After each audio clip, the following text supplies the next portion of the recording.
Хәерле кич, исәнмесез, хөрмәтле телевизор караучылар. Саба дулкыннары телевидениесында атна информацион программасы урын алды. Район яңалыклары белән сезне мин Гөлназ Вахитова һәм безнең иҗат төркеме таныштырыр. Алар хакында кыскача. Илебезнең киләчәген бергәләп сайладык. Тавыш бирү нәтиҗәләре билгеле. Республика китапханәчеләре Саба җирендә очрашты. Математика барлык фәннәрнең патшасы. Аның белән ныклап шөгыльләнергә теләгән бала сәләтле балалар мәктәбенә килеп үзен сынап карый ала. Урманчылар һөнәри бәйрәмен каршы алырга әзерләнә. Хәзер барсы хакында да тулырак. 7нче чакырылыш Татарстан Дәүләт Советы депутатларын сайлауның ахыргы нәтиҗәләре расланды. 99 парламентарий сайланды. Искәртик, республика парламенты депутатларының яңа составын сайлау катнаш система буенча барды. Нәтиҗәдә 50 кандидат партия исемлеге буенча үтте һәм тагын 49-ны бер мандатлы округлар буенча сайладылар. Дәүләт органында депутат булу өчен партия исемлеге 5% бусаганы узарга тиеш. Нәтиҗәдә аны Бердәм Россия һәм КПРФ партияләре узды.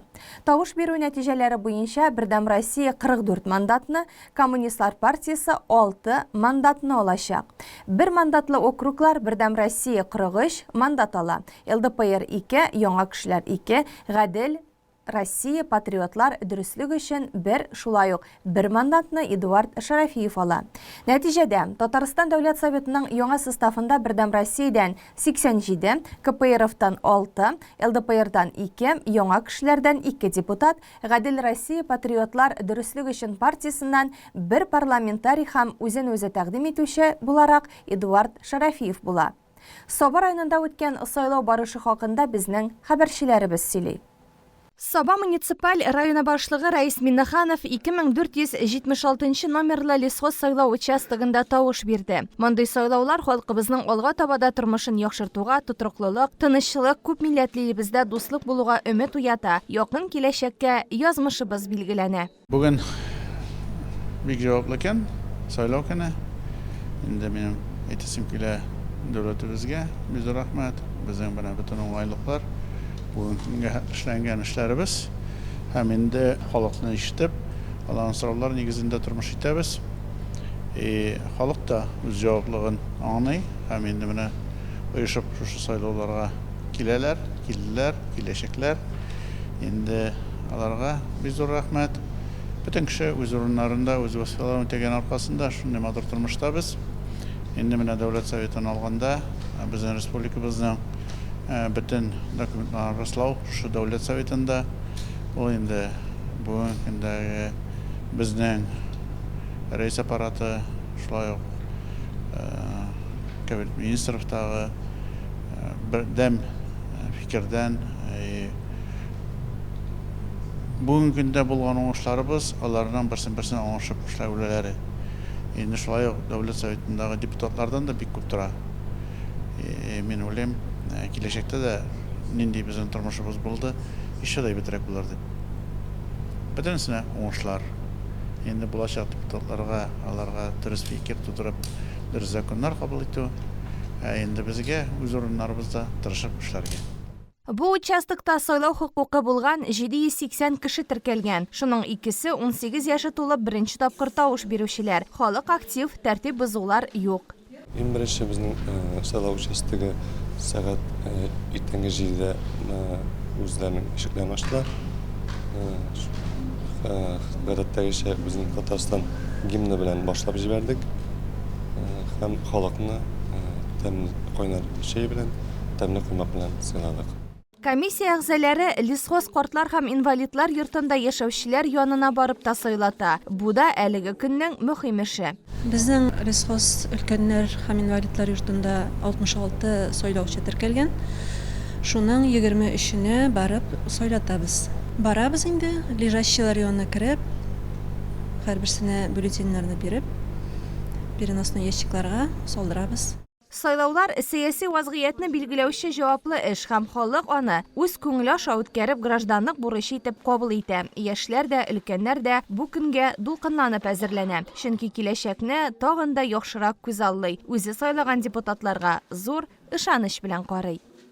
Саба Арена спорт мәктәбендәге 2486 сайлау участогына 1595 сайлаушы беркетелгән. Халкыбыз электән үк сайлауларга гаилә белән йөри. Бойлар сабасыннан Тимербаевлар, Мәүлитовлар гаиләләре беренчеләрдән булып катнаштылар. Республикабыз киләчәге хакына тормышыбызны тагын да алга җибәрү өчен тавыш бирдек диялар.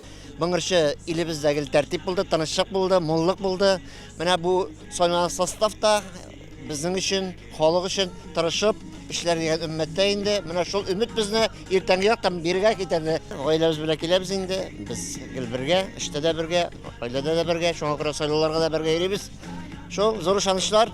Сайлау комиссиясында эшләүчеләр һәркемне ачык йөз белән каршы алдылар. Иртәнге сәгатьтә үк биредә Саба районы башкарма комитеты җитәкчесе Марат Ишниязов тавыш бирде. Республиканы ил күләмендә таныдылар, дөнья күләмендә дә таныдылар, авыру бар. Бөтен җирдә инде төрле форумнар үтеп килә. Форумнар, төрле мероприятияләр, менә бер зур форум иде безнең Казанда октябрь аенда үтә. Монда бөтен күп кенә илләрнең җитәкчеләре килә, президентлары килә. Шуңа күрә әлеге сайлаулардан инде теләк шундый, республиканың шундый зур адымнар белән үсеше дәвам итсен. Сайланган депутатларыбыз халыкка уңай законнар кабул итеп, дәүләт думасына үзләренең тәкъдимнәрен биреп, ул тәкъдимнәр өстендә эшләр дип ышанып калабыз. Әлеге участокта 15 яшь гражданин 18 яшы тулып беренче мәртәбә сайлауларда катнашты. Зөлфия Хусәйнова әнисе Гөлфия ханым белән бергә килеп тавыш бирде. Браслет алдылар. Яшь сайлаучы буларак Зөлфиягә күчтәнәш тә тапшырылды. Бүген мин иң беренче тапкыр сайлауга килдем. Мине бик якты итеп каршы алдылар. Инде күчтәнәшләр бирделәр, браслетлар да бирделәр. Гаилә белән килү бәйгедә катнашып iPhone 15 һәм Lada Vesta автомобиле оту мөмкинлеге бирде. Хусәйновлар гаиләсе дә әлеге мөмкинлектән файдаланачакларын белдерделәр. 2486 сайлау участогында комиссия рәисе Марат Захидуллин ул эш барышын аныклы контрольдә тотты. Саба бистәсендә урнашкан 2486 номерлы сайлау участогы бүген инде менә иртәнге сагат 7-дә Татарстан гимны астында үз эшен матур гына ачып башлап җибәрде. Шулай иртә очлыгы карамастан безнең инде беренче булып сайларга теләүчеләр шактый килгән иде. Тик ләкин инде безнең традиция буенча аның иң беренче килгәненә генә татлы, тәмле торт биреп җибәрделәр, кайтып гаиләсе белән чәй эчәргә дип. Безнең бу сайлауда инде Татарстан Республикасы Дәүләт Советы депутатлары һәм партиясын сайлау бара. Безнең бу участокка 1595 сайлаучы беркетелгән. Шуның инде менә бу вакытка 100-гә якына килеп матурына сайлап китте. Шулай ук бу участокта безнең 15 беренче сайлаучы каралган, 18 яше тулган сайлаучылар каралган 15-әү, шуның берсе килеп сайлап китте. Саба район мәдәният йортында урнашкан 2482 номерлы сайлау участогы иртәнге сәгать 7-дә ишекләрен киң итеп ачты. Озын өстәл артында сайлау комиссиясе әгъзалары Рәсилә Арсланова, София Ибрахимова, Ринат Исмагыйлов, Илнар Мөхәммәдияров, Лилия Мөхәммәд Сабирова, Алия Ибрахимовалар сайлауларга килүчеләрне каршы алалар, аларның паспортларына карап, бюллетеннар бирәләр. Әлеге сайлау участогында быел 18 яшын тутырган 3 яшь иптәш сайлауда катнаша. Шуларның берсе Саба аграр коллегияты студенты Алина Фазылҗанова. Әлбәттә, ил күләмендәге мөһим вакыйгада катнашу дулкынламыйча гына булмый торгандыр инде ул. Алина уку белән бергә Саба дулкыннары телерадиокомпаниясында эшли. Бүген без аны бөтен коллектив белән Дәүләт Советына депутатлар сайлауда катнашуы белән тәбрик иттек. Мин бүген дәүләт депутатлары сайлауга килдем. Мин шатланып килдем, сөенеп килдем. Үзем теләгән партиягә тавыш бирдем. Сайлауларга халык бердәм йөри. Элла һәм Альфред Жәләевлар, аграр коллегияттән Гүзәл Хайбриева, ветеран укытучылар Гөлзар апа Галиева һәм Розалия Мөхәммәдиевалар сайлауларны көтеп алабыз, яратып киләбез диләр. Ветеринар Рушан Дәүлиев та сайлауларга иртән иртүк йөрергә ярата. Без бүген сайлауга килдек. Аныкларымда калышмады миннән, миңа ярып килделәр икесе дә. Гүзәл Халиуллина, Флүзия Халитова, Айнур Галимуллиннар сайлауларда күзәтүче буларак эшләделәр. Бүген безнең сайлау участогына иртәдән бирле халык агыла. Безнең сайлау участогында шундый матур бәйрәм атмосферасы һәм һәр кеше үзе теләгән депутатына бүген бездә тавыш бирә ала. Сайлау участогында бүген безнең күзәтүчеләр эшли. Безнең эшебездә һәрбер сайлау участогында эшләүче комиссия членнарына уңышлар теләп калам.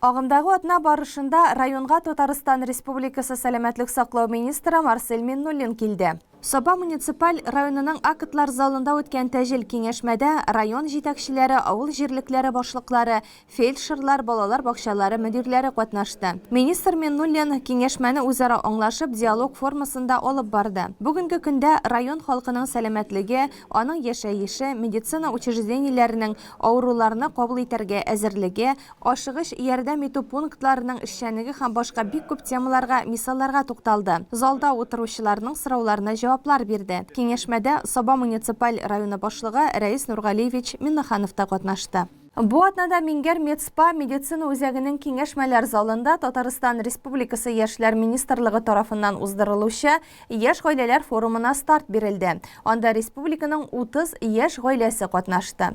Форумның төп темасы мәхәббәт, сәламәтлек, гаилә иде. Яшь гаиләләр алдында спикерлар Россия Федерациясе Дәүләт Думасы депутаты Татьяна Ларионова, Татарстан Республикасы Дәүләт Советы депутатлары Светлана Захарова, республикада кеше хукукларын яклау буенча вәкаләтле вәкил Сәрия Сабурская чыгыш ясады. Яшьләр спикерларның чыгышларыннан соң үзләрен кызыксындырган сорауларга җаваплар ишеттеләр. Бер-берсе белән аралашып, дуслашып, табигатьнең матурлыгына сокланып, матур гаилә булып яшәү серләренә төшенеп, берничә көн ял иттеләр.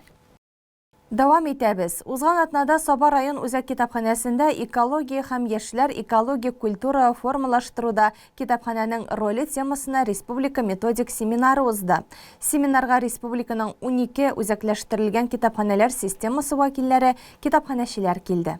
Семинар район китапханәсе янәшәсендәге әле күптән түгел ачылган Тукай паркыннан башланып китте. Паркта кунакларны Тукай әкиятләрендәге, шигырьләрендәге персонажлар каршы алды. Шагыйрь һәйкәле янында Тукай тормышындагы хатын-кыз образлары җанландырылды. Семинарга килүчеләр өчен китапханә буенча экскурсия оештырылды. Кунаклар китапханәнең тарихы, эшчәнлеге, укучылар өчен булдырылган мөмкинлекләр һәм уңайлыклар белән таныштылар. Яңалыклар күрербез дип, яңалыклар белән танышырбыз дип килдек. Әмма бу хәтле булыр дип уйламаган. Безгә бик ошады, бик матур, территориясе, якын тирәсе бик матур китапханәнең һәм сокландык, балалар өчен уңайлыклар тудырылган. Урамда китапханә тирәсендә бу бик әйбәт, чөнки җәй көне балалар белән күбрәк бит инде саф һавада унисы килә, балаларга саф һавада китапка мәхәббәт тәрбияләргә бик мөмкинлекләр күп монда. Шуңа күрә без үзебез өчен күп әйберләр бу Саба районыннан алып китәчәкбез, әлбәттә. Экологиягә карата безнең фестивальләр үткәрелә, безнең районыбызда 34 филиал китапханәләр. Һәм инде шушы 34 филиал арасында фестиваль экологиягә карата да, гаилә темасына карата да төрле урам, китап урам фестивальләре үткәрелә. Менә безнең үзебезнең Зәй районында һәрбер авылда ул шул хәтле матур була. Урамга барлык китап сөючеләр килә. Безнең бит инде хәзер халык шигърияткә тартыла бик каты, үзенең уй-фикерләрен шигырь юллары аша. Күбесе аны күрсәтми. Иола читенсенә үзем өчен генә язам ди. Без инде менә шушы урам китап фестивальләре аша аларның шигырьләрен халыкка ишеттерәбез. Алар инде без урамга чыккач, алар белән бер рәттә булгач, алар чыгып шушы ачык микрофонда үзләренең әсәрләрен укыйлар, әсәрләр дә язалар бит, әкиятләр дә язалар, шигырьләрен укыйлар һәм шулай итеп без алар белән эш алып барабыз. Гомумән безнең проект юлында бара безнең китапханәләр шелтәре, Зәй китапханәләр, без проектлар язабыз башта һәм шул проект белән эшлибез. Bütün район белән, үзебезнең район белән. Һәм инде әлбәттә экологиядә бар, сәламәт яшәү рәвеше буенча да фестивальләр ел саен бара. Менә инде хәзер быел гаилә елы уңаеннан гаилә фестивалесе бара, һәм шулай ук урам фестивале. Урам фестивале үз эченә гаилә фестивалендә ала. Анда инде шушылай безнең язучы гаиләләр язырга яраткан, шигырь язырга, хикәя, әкият язырга яраткан гаиләләр дә катнаша. Авыл хуҗалыгы эшчәннәре дә катнаша. Менә төрле гаиләләрне без үзебез шәһәр көненә дә чыгабыз, зур бәйрәмнәргә дә, район күләмендәге бәйрәмнәргә дә китапханәчеләр үзебезнең чараларыбыз белән, үзебезнең күргәзмәләребез белән чыгабыз. Һәм шуңа күрә безне беләләр. Китапханә ул тик утыра торган халык түгел, китапханәчеләр, без бөтен җирдә, без актив, без бөтен җирдә.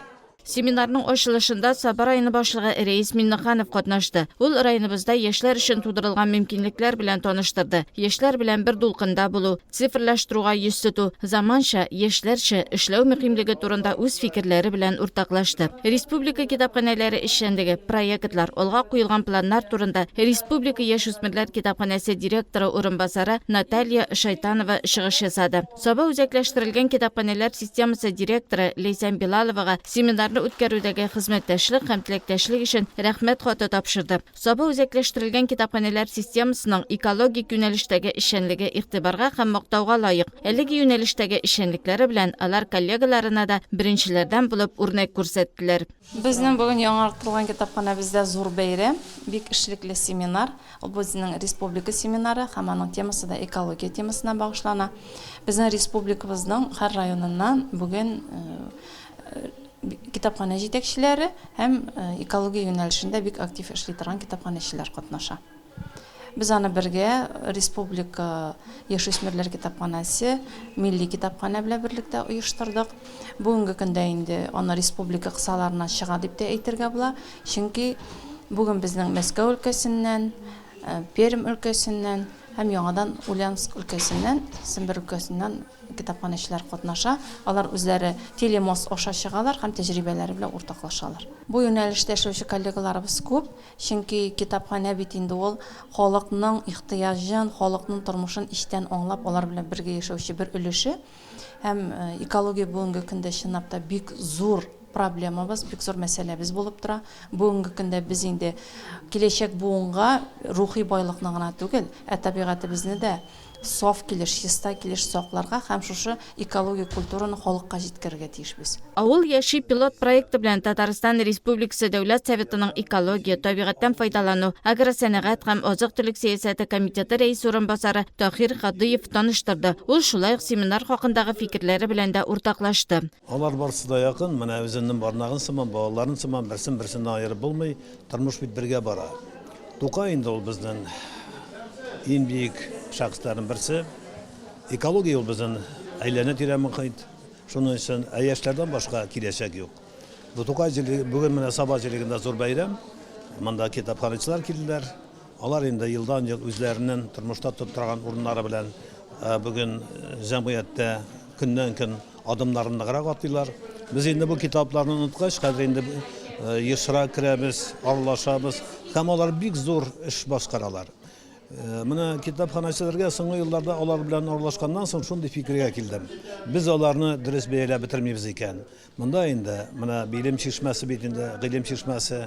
Шулай итеп, менә бүгенге көнне уза торган семинарда бер-беребез белән аралашып, алда торган менә бурычларны, тарихи вакыйгаларны бергәләп халыкка җиткерү әлбәттә безнең китапханәчеләр аша баралар. Саба җирлеге бик матур, бай, елдан ел үзенең менә шулай булганлыгы белән безнең республикабызда иң алдынгы районнарның берсе. Менә монда карагач инде күрәсен ничек итеп авыл җирендә шушындый биеклеккә күтәрелеп була. Бу күмәк җитәкчеләрне дип әйтәм, әлбәттә Саба халкының бергәләп тырышып эшләү һәм яшәүе. Семинарның икенче өлеше Ямлы Саба яр буенда дәвам итте. Кунакларны биредә туган ягыбызда үскән файдалы үләннәр, чишмәләр тарихы белән таныштырдылар. Таң суы, каз имәсе, самавыр агарту, яшь киленгә су юлы күрсәтү йолаларын тәкъдим иттеләр. Семинарда халкыбызның табигать белән бәйләнеше, экологик тәрбия нигезләре, теория һәм практикада бик ачык чагылыш тапты.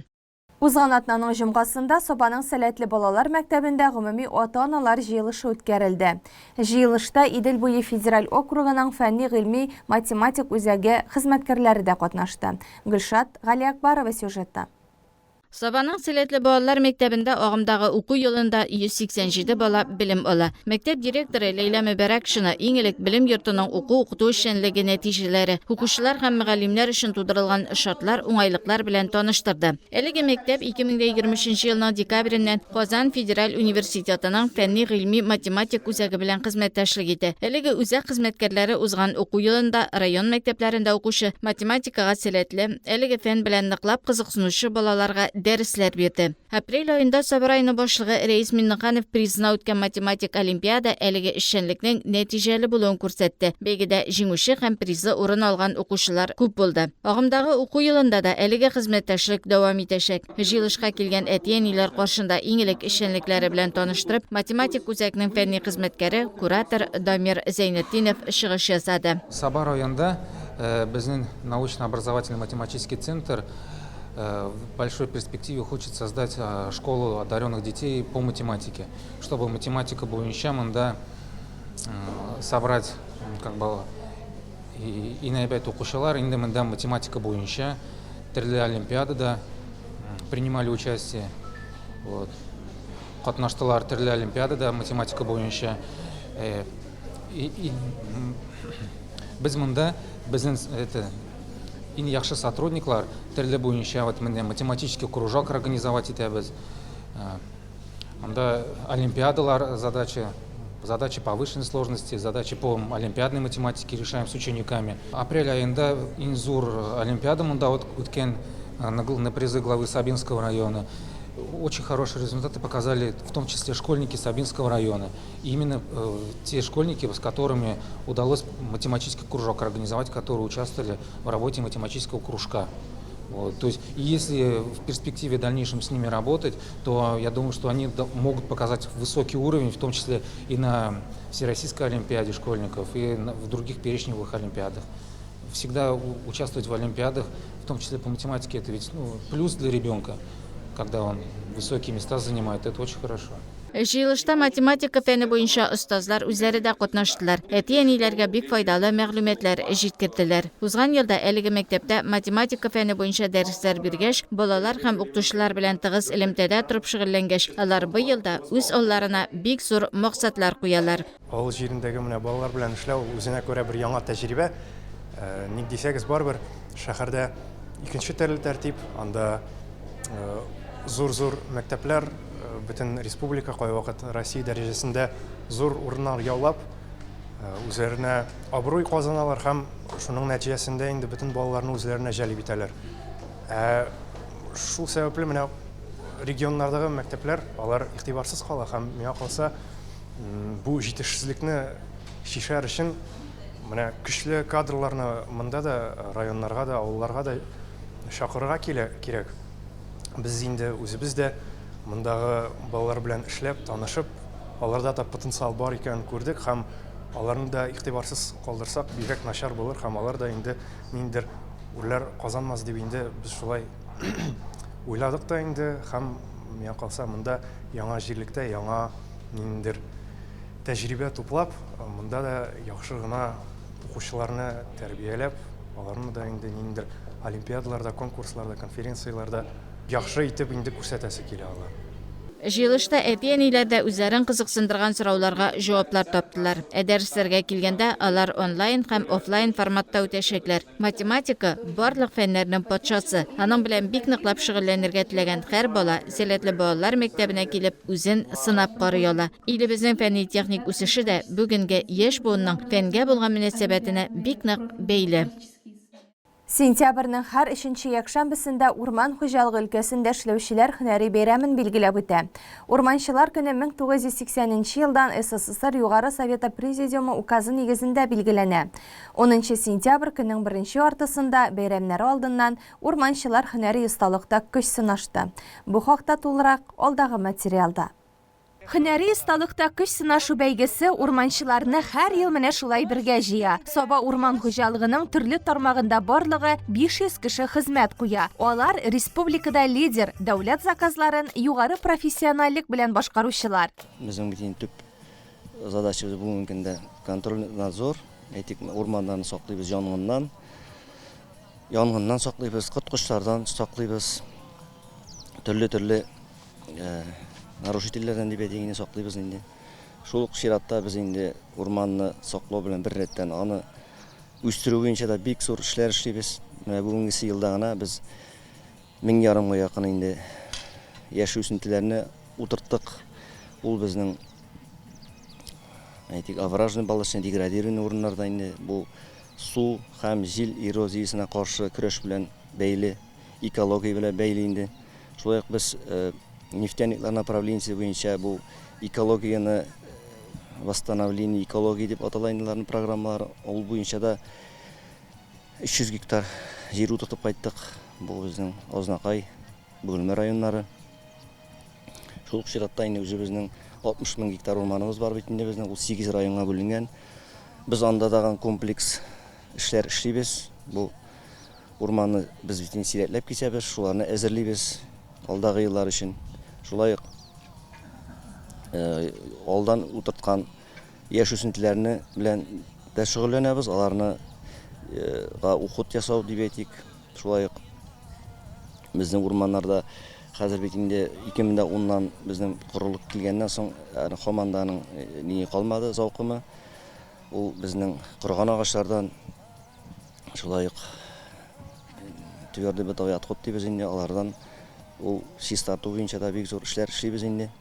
Саба районында 27 000 гектар урман бар һәм ул елдан-ел зурая. Ел башыннан бүгенге көнгә кадәр куллану өчен уңайсыз авыл хуҗалыгы җирләренә 50 гектар майданда яшь үсентеләр утыртылган. Шунысын да әйтергә кирәк. Саба урман хуҗалыгы инновацион технологияләрне куллану буенча республикада беренчеләрдән санала. Агач эшкәртү комплексы да ил күләмендә иң яхшысы. Ел башыннан 70 000 кубометр агач эш ителгән. Районыбыз урманчылары үз эшләренә чын күңелдән бирелгән белгечләр. Һөнәри бәйге вакытында һәрбер сыманы тагын бер кат исбат итте. Осталыкта Сабабаш, Шәмәрдән, Кукмара, Ленин, Мишәбаш, Курса участок урманчылыгы көч сынашты. Башка еллардан аермалы буларак, быел мәктәп урманчылыгы түгәрәгенә йөрүче укучылар да катнашты. Урманчылык белән без тыгыз элемтәдә бик эшлибез, бик тату эшлибез. Алар безгә булыша, без аларга булышабыз. Менә шушылай иттереп, шушы бәйгедә дә катнашырга өметләнеп, беренче, икенче, өченче урыннар алырбыз дип шулай итеп килдек инде без. Аеруча менә кайсы бәйге авырдан бирелер икән укучыларга? Пожарный охрана дип беләбез инде без. Әзгенә генә менә шушында гына дитмәсәк, булай теге елларны без урыннар алып кайттык инде. Бик әйбәт булды безнең результатлар дагын. Урманны әзерләү, агачларга характеристика бирү, төрләрен айыру, янгыннан саклау, агач утырту, инвентаризация ясау, умартачылык, техника белән идарә итү усталыгы. Бу эшнең белгечләре күп төрле номинациядә үзен сынап карады. Булганны саклау, үстерү, киңәйтү урманчының төп бурычы, аңа иң мөһиме табигатьне ярату сыйфаты хас булырга тиеш. Урман хуҗалыгы тармагындагы барлык уңай үзгәрешләр һәм уңышлар шушы тармак кадрлары керткән өлеш ул. Бүләкләү тантанасында җитәкче да шуңа басым ясады. Шарага озак еллар бу тармакта хезмәт куйган ветераннар да чакырылган иде. Это дополнительный формат получения знаний, так скажем, проверка самих себя. Это настоящее наше профильное дело. Сегодня очень много делается в лесном хозяйстве Республики Татарстан. Фундамент, который нам заложили наши уважаемые ветераны, мы их рады видеть сегодня здесь. Отдельно Ларга Кулчавыяли, пожалуйста. Это вот фундамент, который они нам оставили, это результат наших сегодня успехов. И мы не можем заставить нас краснеть перед ними. А еще, конечно же, беспрецедентная поддержка нашего раиса Республики Татарстан Рустама Гаевича Миниханова. Я об этом говорил и говорю везде. В сегодняшнее время мы очень вносим большие законодательные инициативы, которые, я надеюсь, нам позволят еще раз улучшить эффективность управления лесным хозяйством нашей республики. Поэтому именно вы, наши лидеры лесного комплекса Республики Татарстан, мы сегодня здесь вас поздравляем. Рауль Кузеров үз чиратында 18ләп урман хуҗалыгы хезмәткәренә министрлар кабинетының профсоюз оешмасының рәхмәт хаты мактау грамотасын тапшырды. 91 елда килдем, иң беренче эшли башладым шул водитель булып. Водитель урман чыгаруда инде. Анда шул эшләдем 12 ел, 13 елдан артык инде. Шуннан соң мин урман тракторлары кайтты безгә, импортный финский тракторлар. Шулар буенча эшләп киттек. Аннан соң шунда механика укып, заочный механик техникумны бетердем. Хәзерге вакытта менә шул автотранспорт механигы булып торам инде. Менә мин үзебезнең җитәкчеләребезгә мине шулай зурлаганнар өчен бик зур рәхмәт әйтәсем килә. Бик зур рәхмәт. Исән сау эшләргә ясамыннан соң да шул. Шулай ук урман хуҗалыгы өлкәсендә күп еллар хезмәт куйганы өчен Миңнехановлар, Гыйззатуллиннар, Әхтәмҗановлар, Гарафетдиновлар, Галиев, Сафин, Шариповлар династиясе бүләкләнде. Район башлыгы кулыннан да рәхмәт хаты, мактау грамотасы кабул итеп алучылар шактый булды. Иң бик зур рәхмәтле өлкәннәребезгә, алар үз вазифаларын үтәп, бүгенге көндә яшь токымга тәрбия биреп, һәм инде үзләренең профессиональ эшлекләрен дәвам итәргә шушы яшьләрне өйрәтәләр. Инде менә безнең арабызда бүгенге көндә мәктәп урманчылары шулай үзара ярашып, һәм инде үзләренең киләчәктә сезнең кебек урманчылар да булырлар дип хис итеп калам. Инде бүгенге көндә нинди зур эшләр эшләгәнегезне иптәш министр әйтеп китте. Дөрестән дә республика алдында сез bir vaqtni sınatmadığınız, hem indi gelecekte sınatmazsınız deyip, o sizden birdemliğiniz, hem indi anlaşıp işleriniz arkasında. Bizim bütün ormançılıkның turmuşu, bəxtке karşı bugün de Respublika Reisi Ormançı Malayı bulgan arkasında. Indi nindi hayallarımız var ormançılıkta. Tez arada bunun işlerliğine kirip, hem indi Россия Federasyası altında da өзіміздің өзгерішлерімізде, нешікте орманшылықны сақлап қалуда зор ішлерім бара. Урманчылар, мен сізні шын көңілден шушы матур күзгі бәйрам белән құтлыйм, урманчылар көне белән сезгә исәнлек, саулык, сәламәтлек, гаилә бәхете, уңышлар телим. Ахырдан иң яхшы урманчылар, урман мастерлары, участок урманчылары, харвестер машинистлары, харвардер операторлары, умартачылар, егерләр, шоферлар һөнәре буенча иң яхшысы дип танылган командалар ачыкланып бүләкләнде. Иң яхшы мәктәп урманчылыклары арасында Сабабаш командасы 3, Кукмара районының Березняк авылы 2, Лесхозның Нургали оныклары командасы 1-нче урынны яулады.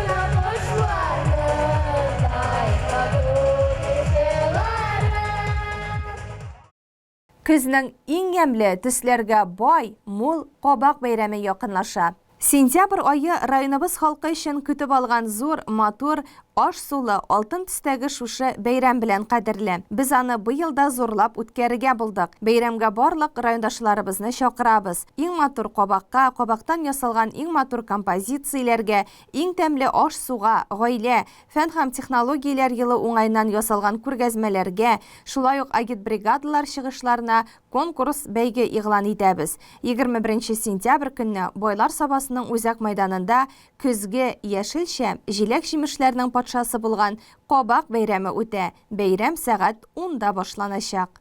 Хөрмәтле телевизор караучылар, бу сезгә ирештирәсе соңгы яңалыгыбыз иде. Без сезнең белән киләсе очрашуларга кадәр дип саубуллашабыз. Безнең эфирне экраннарда күрсәтелүче сылтамаша кабатлап карый аласыз. Бары тик яхшы яңалыклар гына ишетергә язсын.